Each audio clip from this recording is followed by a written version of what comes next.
A Cricketing View, an irregular podcast about cricket and other things. Hello and welcome to a new episode of A Cricketing View podcast.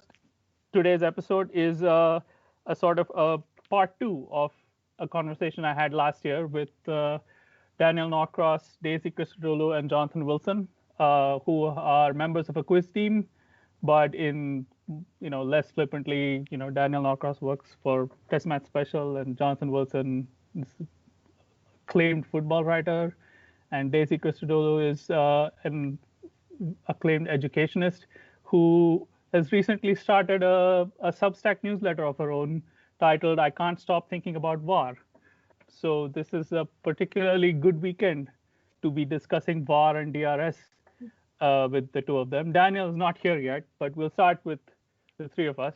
This is a very apposite moment to discuss VAR and DRS again, isn't it? Because last time we talked, the sort of the consensus seemed to be that DRS has actually been quite successful, and VAR is sort of being rushed, and so it has a lot of teething troubles. And I think in the last year, especially when England were in India, there was a lot of belly aching about DRS, and VAR is still VAR, and we're still sort of coming to terms with it. What has been your sense of the last year, Jonathan? Of how has your view of VAR changed in the last year, especially since there are no fans in the stadium, and does that matter? I think it probably does matter in that one of the things people found really frustrating with VAR when it first came in was these long periods in which nothing happened while we were waiting for people in a remote location to watch the video. And that's still aggravating now, but I think it's much more aggravating when you have fans there. You realise that they've paid for this experience, and that experience is clearly not a particularly good one. That communication issue hasn't been resolved, but we stopped talking about it because they're not there. So I mean, I'm not really sure my view on VAR fundamentally has changed, which is that in principle it seems a good idea. In practice, I don't really understand how it's ever going to work. I guess what has been brought into focus more is my sense I now no longer have a clue what a foul is and what a foul isn't, and what a handball is and what a handball isn't. And so there was a really good example of that, I think, yesterday. I don't know when you're going to put this out, but we're speaking on Monday, April the 12th. So I was at the Tottenham Manchester United game on the 11th, and Manchester United had a goal ruled out for an incident in the build-up where Son Heung-min tries to pull back Scott McTominay. McTominay, in shrugging him off, his fingers very gently caress Son's face. Son goes down, and you get hit in the face. Maybe it's a shock, maybe you do go down. But I can't believe in any previous world that would have been given as a foul. But when you see it in slow motion, you acknowledge, yes, the fingers touch the face, and fingers shouldn't be touching faces, and therefore we have a decision that it's a foul. And yet in the same weekend, we have James Tarkowski of Burnley kicking a Newcastle player in the head in the box, and this is not given as a foul for reasons that I don't understand at all. So I guess my change has been, or the change in how I perceive it, is it has made clear that the laws are not as clear as we thought they were, and that means we probably need clarification of the laws, and that is a process that football hasn't gone through for 150 years, and I think is finding quite difficult. That's a sort of a recurring theme in both DRS and VAR, where the increasing granularity of evidence is creating these new uncertainties. And for example, we don't know what a low catch is anymore. And in the case of a low catch, we don't even have good evidence because we have pictures, we don't have any measurements. And so, Daisy, I've been trying to think of like how to pinpoint the crisis here.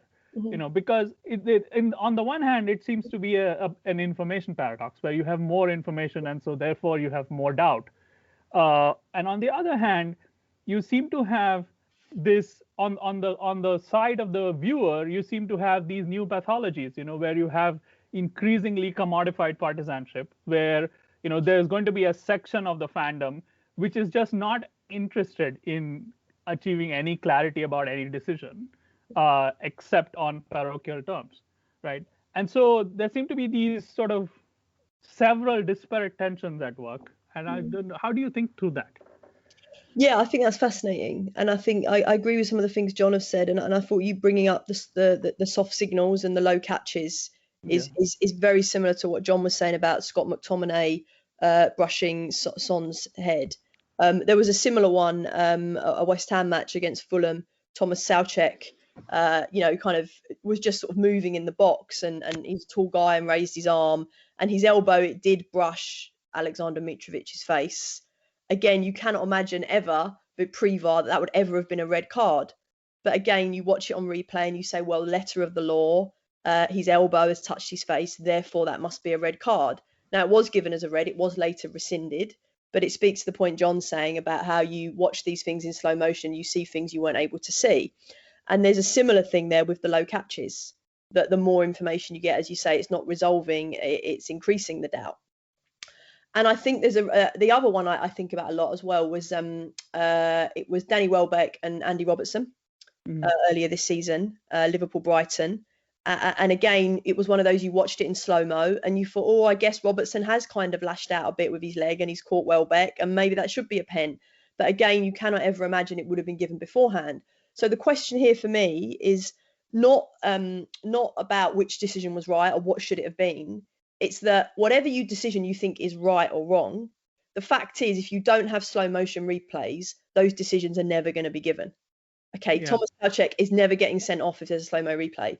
That goal, the McTominay foul, is never given as a foul without a slow-mo replay. That Welbeck penalty is never given as a penalty without a slow-mo replay. So what you're saying is slow motion is changing the interpretation. And so then you get into a philosophical question, which is slow motion truer or less true than watching in real time? Now, when it comes to something like offside or run-out decisions, I think we all assume that slowing it down gives you the truth. But I'm less convinced that's true with fouls and low catches. Yeah. I think then you're into trickier water where I think actually perhaps your real-time impression is truer. And this is completely true, and I think there's a paradox that we've seen with in football with decision making, which proves this to be true, which is almost whatever decision is made initially is overturned when you look at it again, and it's almost like the mentality is there any reason to think this might be wrong? Yeah. Oh, there is. Therefore, we should overturn it. So. I think where football's got a real problem at the minute, where I genuinely have no idea what the law is supposed to be anymore. Yeah. Is when a player makes a challenge, takes the ball, and then follows through into the forward.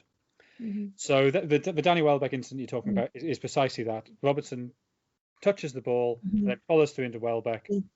And initially the referee thought, oh, he's just cleared it, that's fine. But then asked to look at it again. Oh, well, look, he has carried on. And yet there was a game at Old Trafford. Can't remember I think Luke Shaw was Manchester United player. I can't remember who the West Brom player was. Where a penalty was given, and then it was overturned because you suddenly saw in the replay, he did get a nick on the ball before he hits the shin. Yeah. But it's almost whatever the initial decision is then assumed to be wrong. Yeah. Whereas I think precisely what Daisy says, if you don't have a slow motion, there's some sort of you're judging force. Yeah. And you're making a snap judgment on whether there's sufficient contact. Yeah. So I'd add two things to that. I think it's absolutely right. That the things about whether he's got the ball and is it false. The first is that there's a literature beyond sport on the impact of slow motion on perception, and a lot of it actually stems from the American justice system. So there was a murder case a couple of years ago, a few years ago, where to prove in America that their equivalent of murder, manslaughter, you've got to prove intentionality. And so it was, they were trying to prove this guy, when he shot the policeman, is there premeditation or is it just spur of the moment? And there was a huge debate in court about whether they're allowed to show slow motion video, because the idea was the slow motion video made you think it was more intentional. And so there were genuine, academic and legal papers on what's the impact of slow motion. So these are not simple issues. Yeah. You watch slow-mo, it changes your perception. I don't know what the truer perception is. Yeah. How do you measure like intentionality or force? So it's not straightforward. The other thing John's talking about is in terms of these decisions getting overturned more frequently, relative to where we spoke a year ago. When we spoke a year ago, I think one of the biggest changes that's happened since then is they're encouraging the referee to go and view the monitor themselves. Now, I think they thought up front that would reduce the number of overturns. Actually, the last time I calculated, it's increased them. So I think the weird thing is you think, having someone external, they're more likely to overturn the ref. Actually, it turns out the referees are more likely to overturn their own decisions. And I think it's for the reason John said, is that they kind of just end up seizing on some relatively legalistic interpretations like, well, his hand did brush his face, and just think, well, I've got to go by that. Whereas actually, it turns out having a second ref to review it, maybe they were a bit more inclined to say, well, that's not a clear and obvious error. I'll let it stand. Yeah, I think there's also a complicatory factor where I suspect referees are now not giving decisions thinking, well, if I'm wrong, I get the chance to put it right. Yeah, that's true. And that would tie into then the other big change with VAR, or not the sort of big change, but is the advice given on the late flag. So that's another change from where we were a year ago. And again, I think the late flag. So I think we were in a position with VAR a year ago where there were problems. The two big changes they've made are probably on the late flags and the ref viewing their own monitor. And I think neither of those have solved it. They've maybe only made it worse. So the late flag, you see why they've done it, because it gives you the chance to put the decision right. Whereas if you flag, you can't put the decision right if it's wrong. So they want to kind of open up the option. But the late flag is a really good example of this was in the international break, where the international didn't have VAR. And there were a whole load of penalties weren't given. And obviously we can't prove this, it's a very small sample size. My suspicion is referees have got into the habit of, if they're not absolutely certain, don't give it, because somebody on their ear will say, go and have a look at it. And once you get that in your head to referee in that way, it's very hard to switch back. And so again, this is one example, and it may be unfair to judge us on one example, but it did occur to me this might be part of the problem. That game between Manchester City and Borussia Dortmund in the Champions League, when the Jude Bellingham goal was ruled out, and basically was ruled out because the referee blew his whistle too early to overturn it. In Romania, they don't have VAR in the Romanian league, so that referee is going from his domestic football where he doesn't have VAR, and he just blows the whistle when he's made his mind up. If he was in a league like the Premier League where you do have VAR, maybe he'd be more conditioned to delay the decision, to allow himself time to then overturn it. Absolutely. And I think in that sense, VAR's protocols have been far more intrusive to the game than DRS is. So I think DRS has always gone along with the idea that we have to, we do want to still kind of give the umpire that decision. And I remember, you were saying, Kartikar, when we were talking last time, you were saying, that Nathan Lyon, the famous Nathan Lyon, Ben Stokes not out decision, at Headingley in 2019. That was actually a good example of an umpire almost kind of, doing the right thing. He gave it not out. He gave it not out because he thought it was not out. He wasn't letting the existence of DRS influence him. If the existence of DRS influenced him, he probably would have thought, well, I'll give it out because I know England have got a review. He didn't do that. He kind of went with that decision. Whereas I think John's absolutely right. I think that you're now getting a gulf between the leagues where VAR's used, the leagues where it isn't, and also the leagues like the Major League Soccer, where they use it in some ways but not in others because they don't have enough of the cameras or whatever. So you're getting gulfs opening up in the way things are being refereed, even within professional leagues. I'm intrigued by the whole thing about replays, and one thing is to say, well, you can slow it down to about 1,000 frames a second or whatever it is, and that creates its own new sort of viewpoint, right? But it's also that you're sort of, I think one of the things I've always found is that being able to review action for the purposes of reviewing a decision shifts the focus from sort of the real-time event to sort of the nitty-gritty facts of the action. So previously, if a fielder claimed a catch, people would assume that it's out. Or if an attacker went down, you would assume that he was fouled. right? But now the amount of emphasis you put in that reaction is sort of there's all this other evidence, and all that's done is that it's created sort of there are different people with different eyes looking at this sort of marginal event, Yeah. you know, Yeah. and it's creating these uncertainties, which is sort of I mean the sort of there's a sort of a poisonous downside to this, which is that it's becoming easier to question people's motives. Isn't it, Jonathan? I mean, there's this whole. I mean, the game's gone on a weekly basis now. Yeah, I mean, I was saying on another podcast today that I think the first use of not the phrase "the game's gone," but the sentiment was on December the 3rd, 1863, on the very day that the Football Association was founded. And Keith said, "Well, if you're not going to allow hacking, we're off. We're founding rugby." And so I think the game has been gone since the game began. But yeah, I mean, there's also a problem that players are definitely now encouraged to go down because that's how you get the video to have a look at it. Yeah. So if some haven't gone down, and in fact the Manchester United's third goal of what was allowed yesterday, there's I can't remember who the player involved was. But it's a very similar thing of a player shrugging off another player, an arm going up, and whoever that was didn't go down, and so it was never reviewed.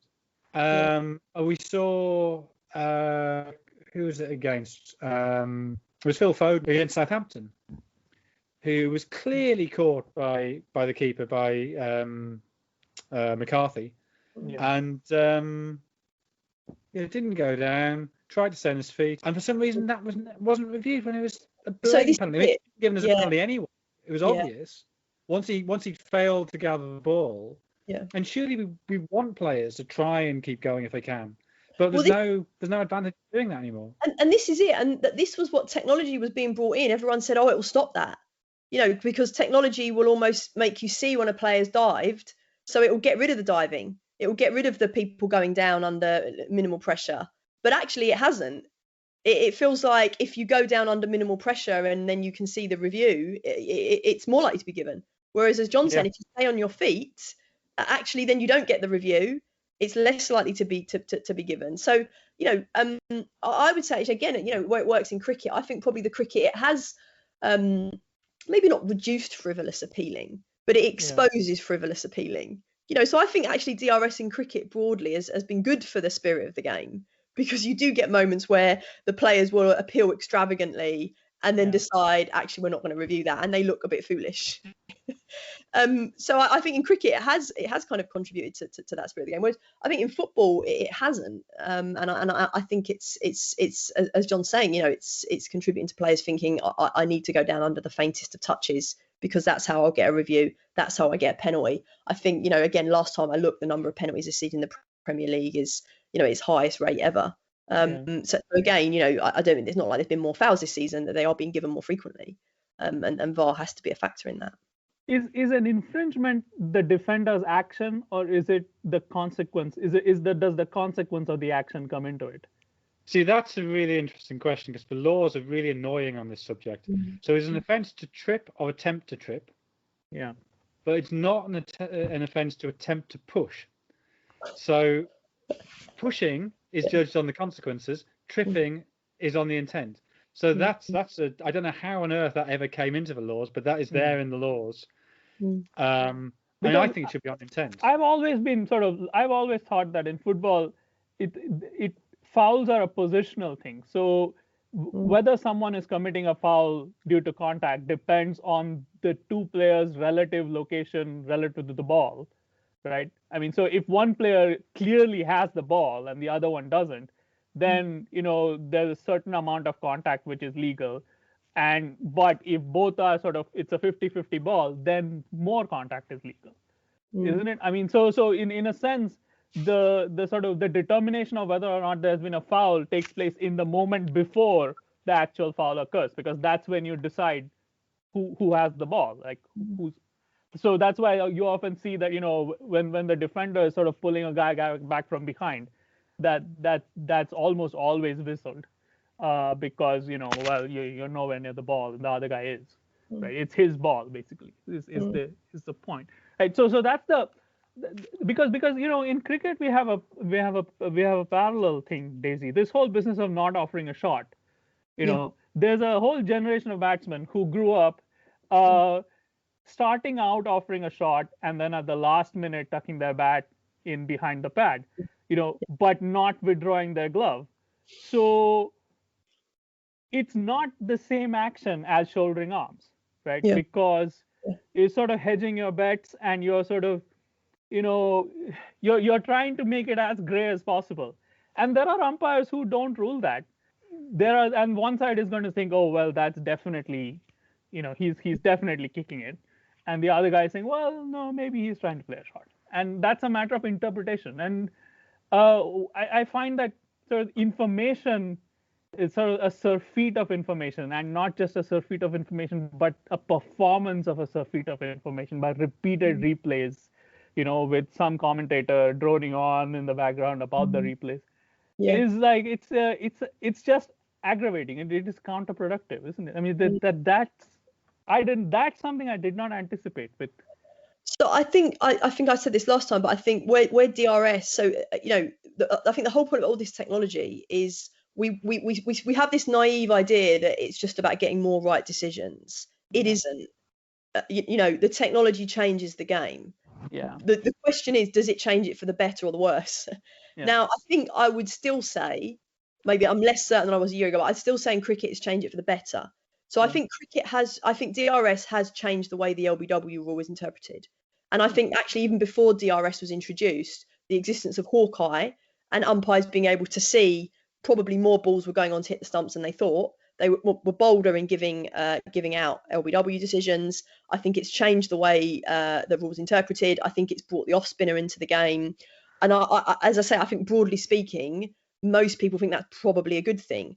I think there probably was a bit in the India series, in the England series, where maybe people were starting to think, actually, maybe it's tilted too far. Yeah. And maybe when you are on spinning pitches, it is now exceptionally hard for batsmen to play the spinning ball. And if you have Joe Root taking kind of that many wickets, maybe it's difficult. But I find it really interesting just to follow the first, second, third order effects of all of this technological change. That you bring in DRS, you assume it's going to be a neutral change, get more right decisions.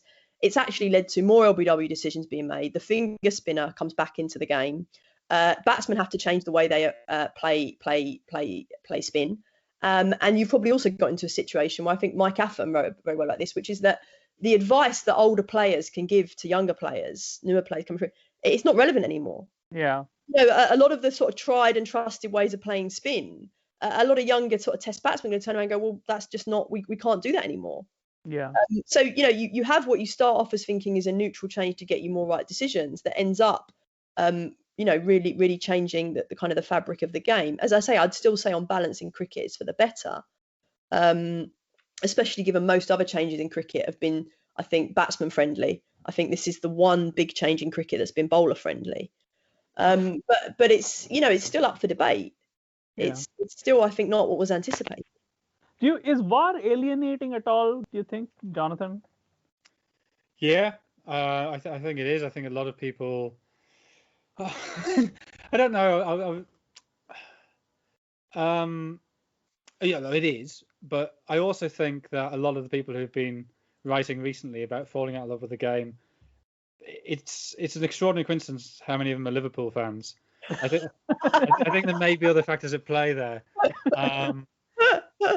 But yeah, I think people. Again, this weekend we had two very, very tight offsides. Yeah. The goals were ruled out. That in live action, it never really occurred to me that it might be offside. So Liverpool's goal against Aston Villa, and which was the other one? It was Wolves against Fulham. And both of them were quite early in the move. Both of them would have been, they'd come under interpretation of level in the old, when it was just a linesman. I struggle to get too excited by that anymore because we've had this argument a million times. The technology at the moment is not good enough to make judgments that fine, but at the same time, it is clearly much better than a 45-year-old solicitor from Tring making a decision. So it's not ideal. It's frustrating. It feels sort of something slightly sterile and clinical, but it is still more accurate than what we had before. And actually the big problem with the Liverpool one was that the judgment of which frame of the video the pass was played, it was impossible to make clearly because it was Trent Alexander-Arnold playing the pass, and the view of him was obscured by another player, which happens occasionally. It's rare, but it does happen. But yeah, still, I think there's tweaking to be done with offside. I think we can introduce a greater margin of error to reintroduce some sort of notion of level, largely by making the lines thicker. I think there's also judging exactly which point of the sleeve or of the knee is the most advanced. I think that's, to an extent, it's guessing. So yeah, I think that can be tweaked, but fundamentally I don't mind it. I think the bigger problem is that so many decisions in football are subjective. That's the big difference between VAR and DRS. The DRS, there is some subjectivity there, but I mean, playing a shot, not playing a shot, for instance. But fundamentally, the decision is, where has this ball hit the pad? Where does the predictive technology tell us it's going? Did it hit the edge? These are concrete things. Whereas two players running alongside each other, leaning into each other, which one is the aggressor and which one's the victim, is in. I'm almost certain that decision is best made by a referee acting on instinct in real time. Do you think people realize which bit of evidence is a result of measurement, and which bit of evidence is just being eyeballed, video being eyeballed?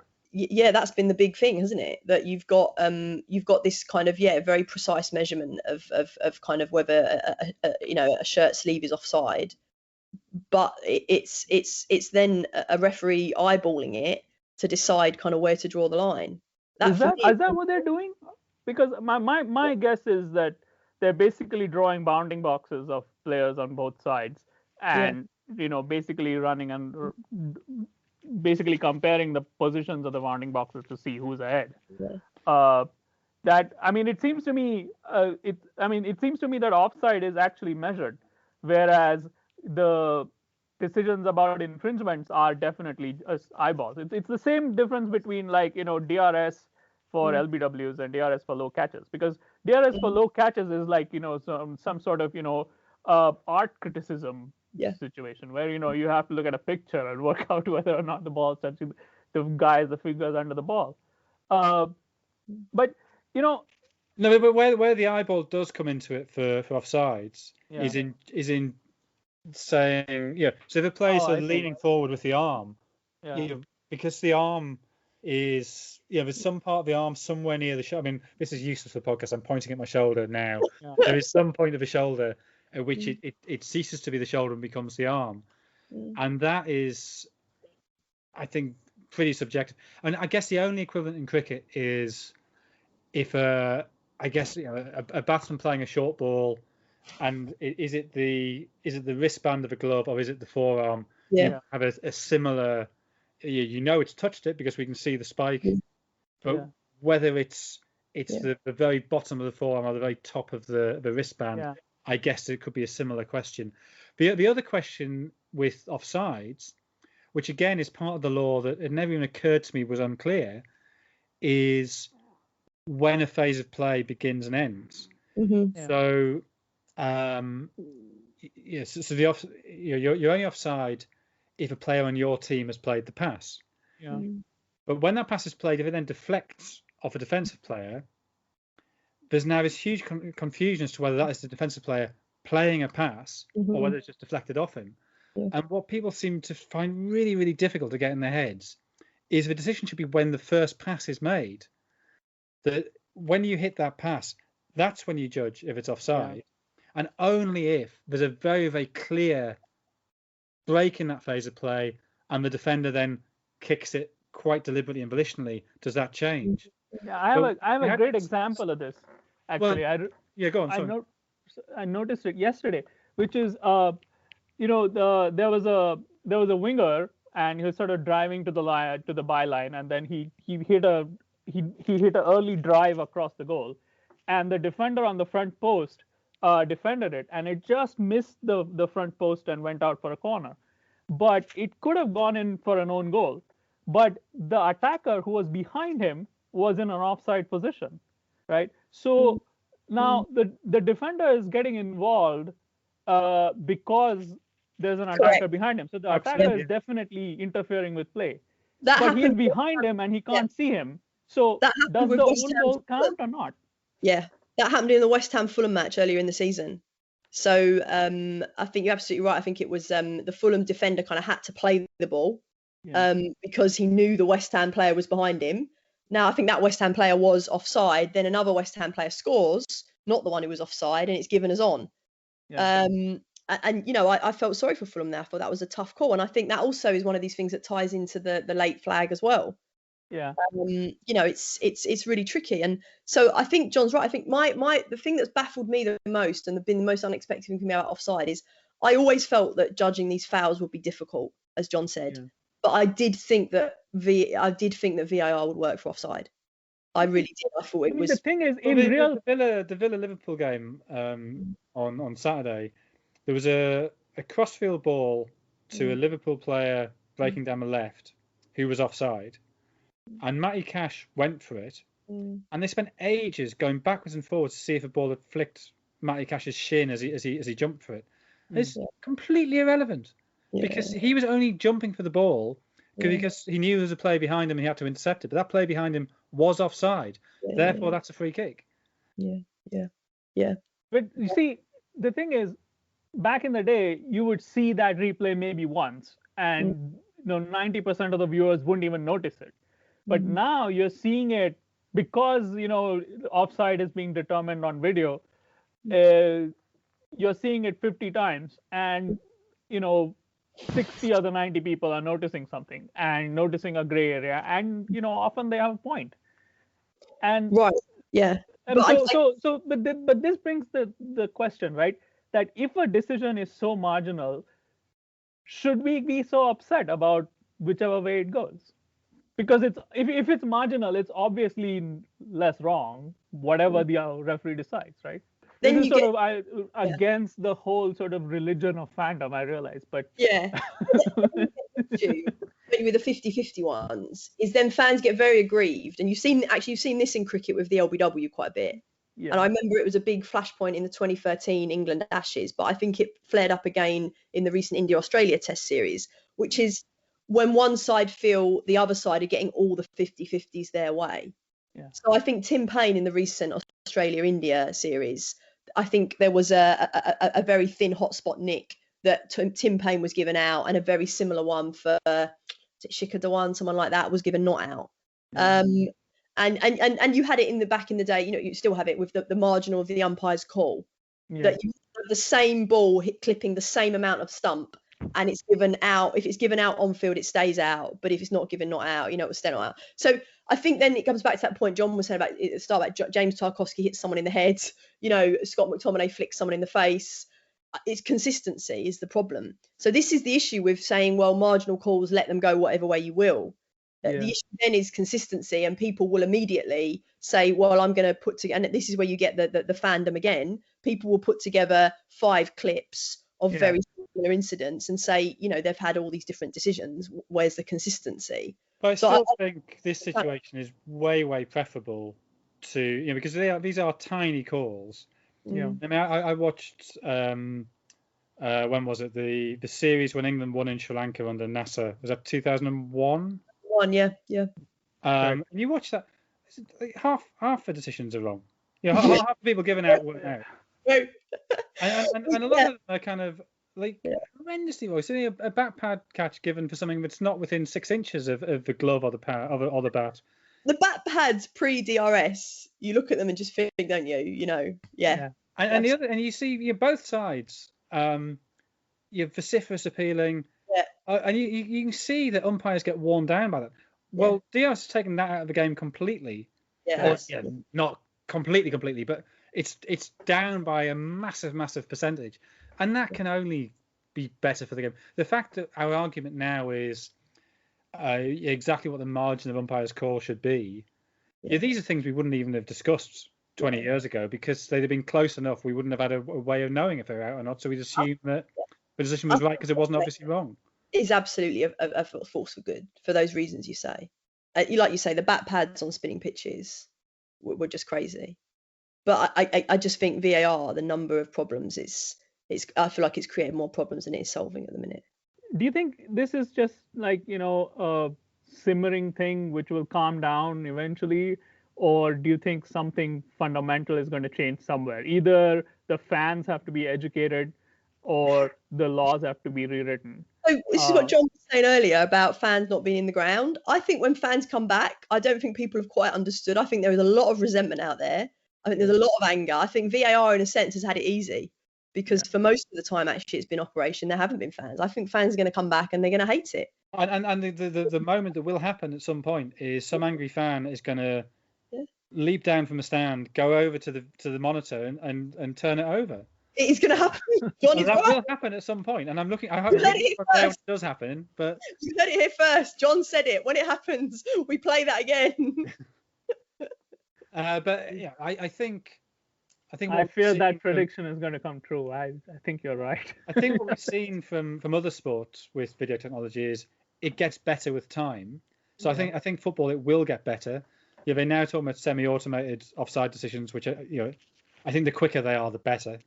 Hang on, let me rephrase that. They have the no ball siren in the IPL. Yeah, but I mean, provided that it's accurate, the quicker the better. I mean, you hear said fairly often by people I know whose opinions I normally respect that if you can't make the VAR decision within a minute, then we shouldn't change it, which is ludicrous because that places unbelievable pressure on the director to pick the right angle. I agree. And I agree. If we're going to stop the game for a minute and get it wrong, I'd rather stop it for 70 seconds and get it right. Yeah. It's a nonsensical idea that this should be sort of time limited. Yeah. But I just, there's so much subjective in football. I don't see how we get it right. I mean, I think handball is better now than it was at the start of the season. After about, God knows how many changes, 6-7 changes to the law this season. I think we are working towards something with that is fit for purpose. Whether we can do that with fouls, I think it's harder, but it will get better.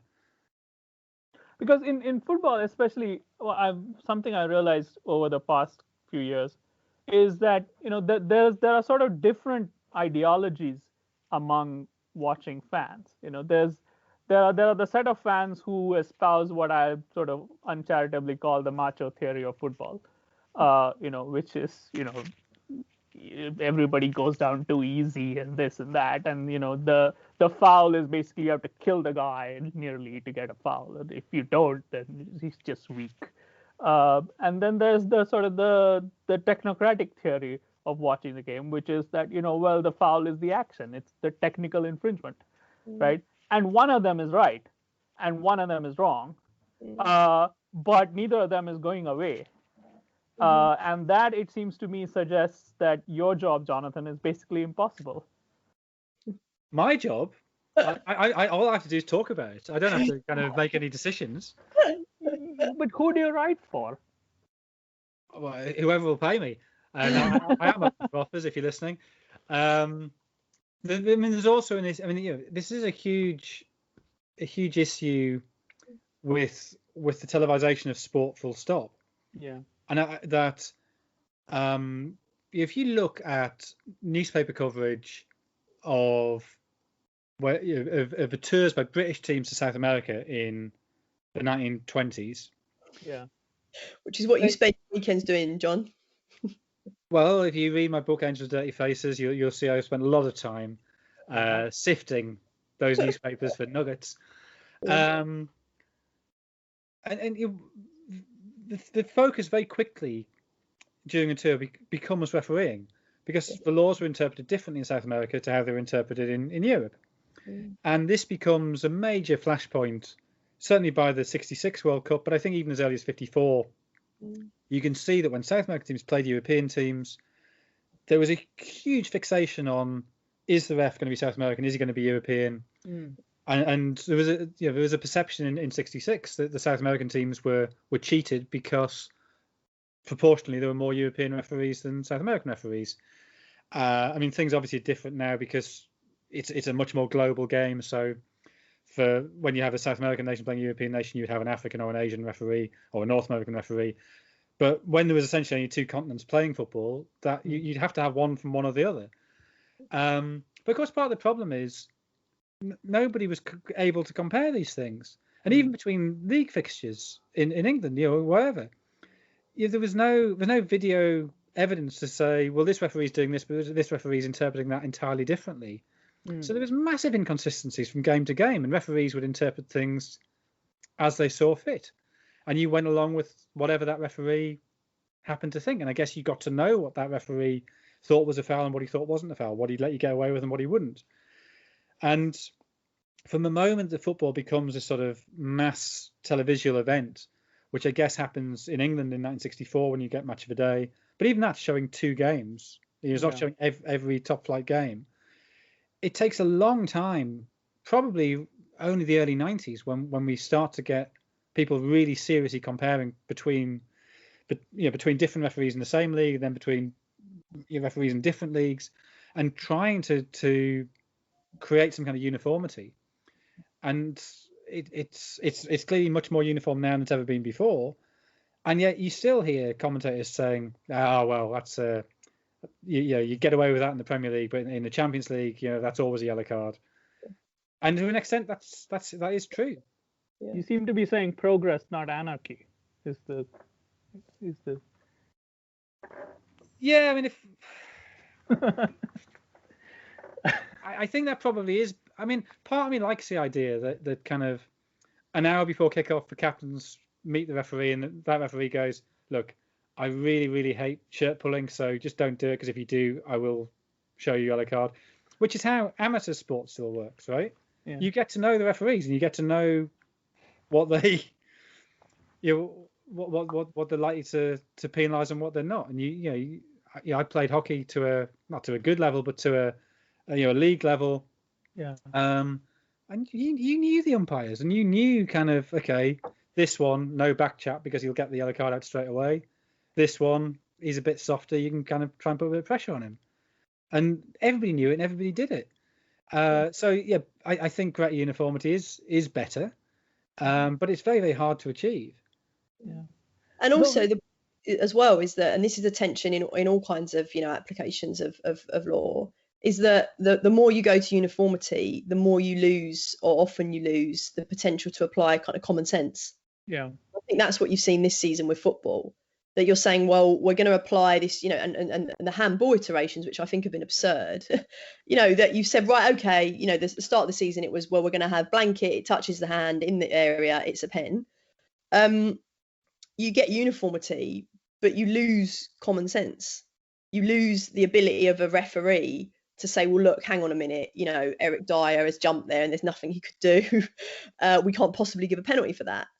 So, to some extent, common sense and standardization are always in a bit of tension with each other. I think what's been particularly spectacular about the handball rule this season is it's managed to trade off and lose both. That you've had no common sense, you've had no consistency either, and that's pretty spectacular. So I think these are there's always going to be a challenge. And John's right that professionalization and TV coverage will push towards standardization. But I think you're right to say you want some ability. The point of having a human referee there is to be able to exercise some discretion in those difficult moments, particularly in a fluid game like football. What needs to be explained, Daisy? Some of us write as a hobby, and some of us write because we're obsessed. And Jonathan writes every week. And he actually attends the games, and when he's not writing books, he's covering football games. What needs to be explained, and what needs to be avoided when you sort of describe this stuff? I think that the major thing I'd like to see, and the major thing I think could make a difference to these subjective calls, is that we don't reach agreement through words.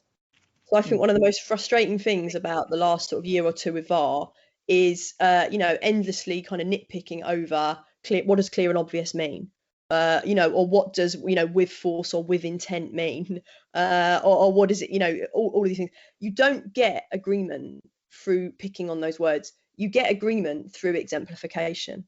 So what I'd like to see more of from the FA is just a lot more videos, a lot more exemplification of what is and isn't a foul. And in fact, my crazy radical solution for a way to start to resolve some of these, which is a kind of more medium, longer term project, is to set up a kind of sort of almost a sandbox league.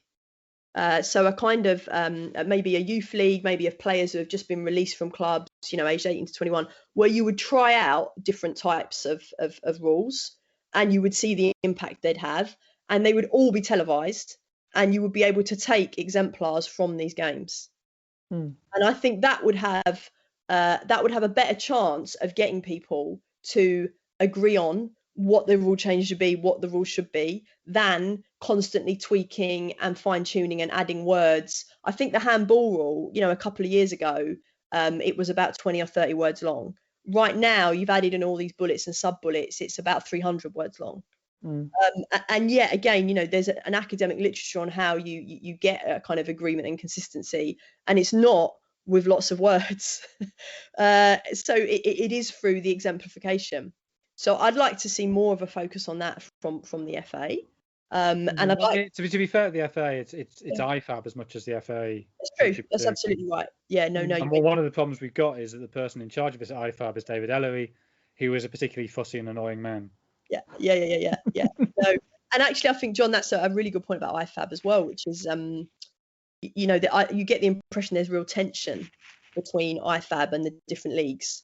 And I thought it was interesting as well that again, to go back to your point you were saying earlier, John, about how maybe referees who don't use VAR are referring to a different standard. One of the things I found really frustrating is I think the English Premier League did try to have their own interpretation of the keeper off the line rule.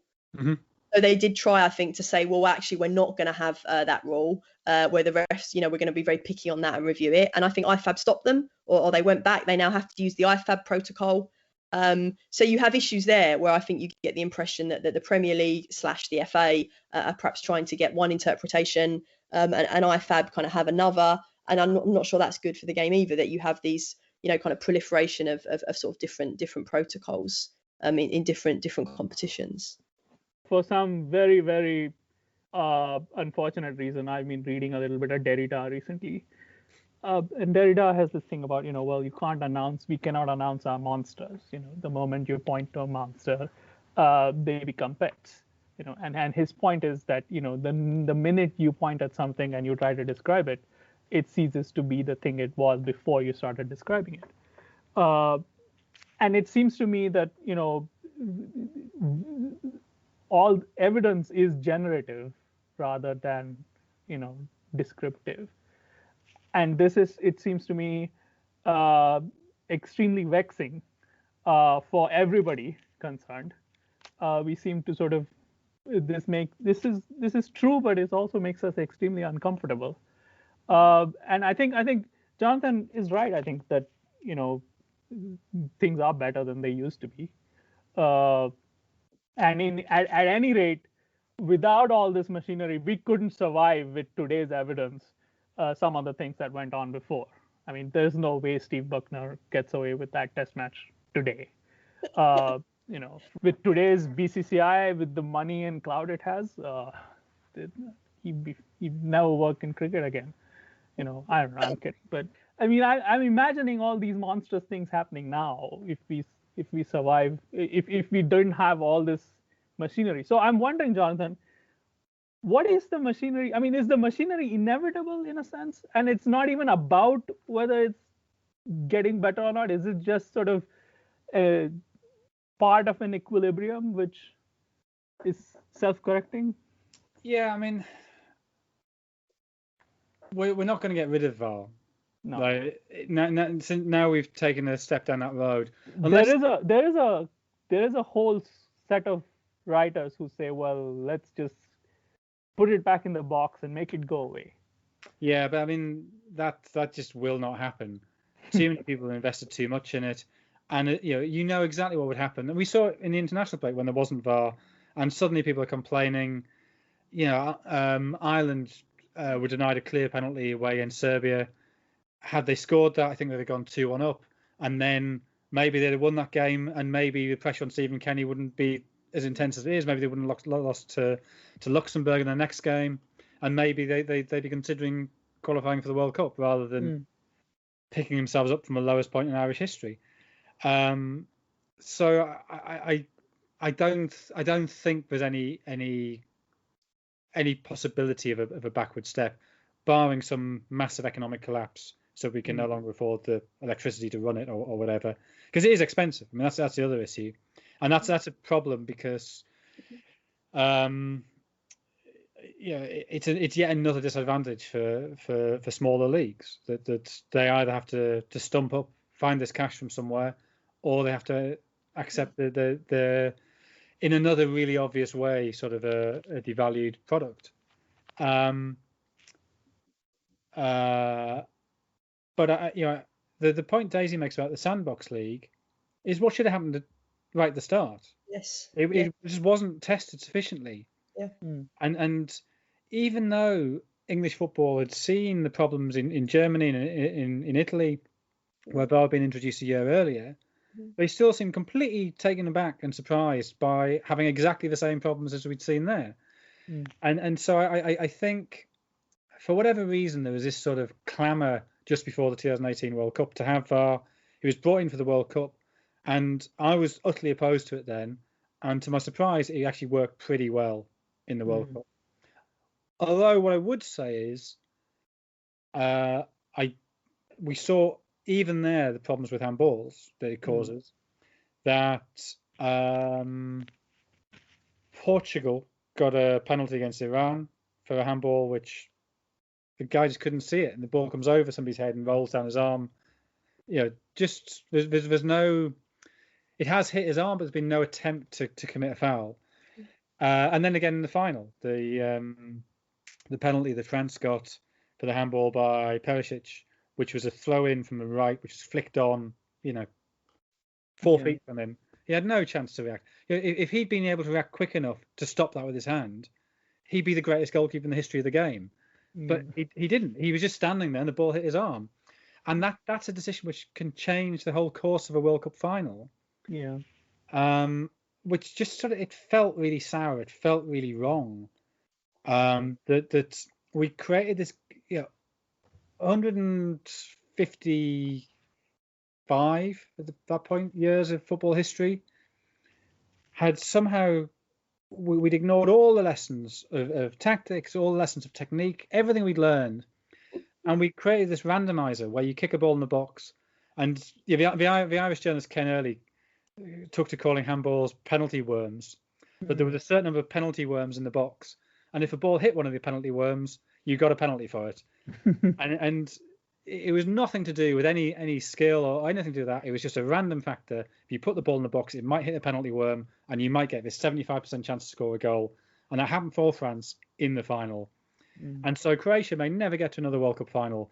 Their great chance to win the World Cup is taken from them by something completely out of their control, a random event, and which just seemed very wrong. So sorry, I can't remember what the original question was, but I think the way that we've this season managed to amend the handball law, while it's still not perfect, it's so much better than it was. That gives me some hope that evolution is moving in the right direction with VAR, but it will never be perfect, and there will always be problems. Daisy, do you want a last word? Yeah, no, I think that's interesting, and John's right. I mean, I suppose they have sort of been responsive with handball, albeit starting from an absolutely terrible position that, as you say, probably have never got into in the first place.